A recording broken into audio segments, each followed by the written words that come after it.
திருச்சி மாவட்டத்தின் முதல் ஜல்லிக்கட்டு போட்டி விமர்சையாகவும் விறுவிறுப்பாகவும் நடைபெற்றது. திருச்சி மாவட்டம் சூரியூரில் நடைபெற்ற ஜல்லிக்கட்டு போட்டிகள் புதுக்கோட்டை, தஞ்சாவூர், அரியலூர் உள்ளிட்ட மாவட்டங்களைச் சேர்ந்த 775 காளைகளும் 500 மாடுபிடி வீரர்களும் பங்கேற்றனர்.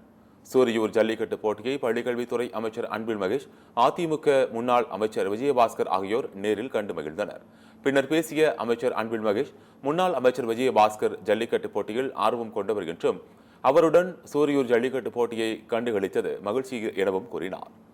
சூரியூரில் 3 கோடி ரூபாய் செலவில் ஜல்லிக்கட்டு ஸ்டேடியம் அமைக்கப்பட உள்ளதாகவும் அமைச்சர் அன்பில் மகேஷ் தெரிவித்துள்ளார். வரும்பொழுது அந்த நிரந்தரமான கேலரியில் ஏன்னா ஊர் மக்களும் சேர்ந்து இடத்தை எங்களுக்கு தேர்வு செஞ்சு கொடுத்துருக்குறாங்க.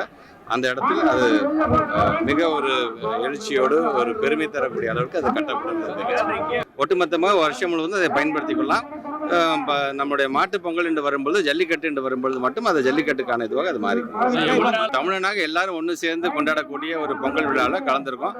உங்களுக்கு அவர் தெரியும், அவர் ஜல்லிக்கட்டுனால எந்த ஊராக இருந்தாலும் போகக்கூடியவர் தான் அவர் அந்த இன்ட்ரெஸ்ட்ல அவர் இங்கே வந்திருந்தாரு. அவரையும் பார்த்தது மகிழ்ச்சி தான்.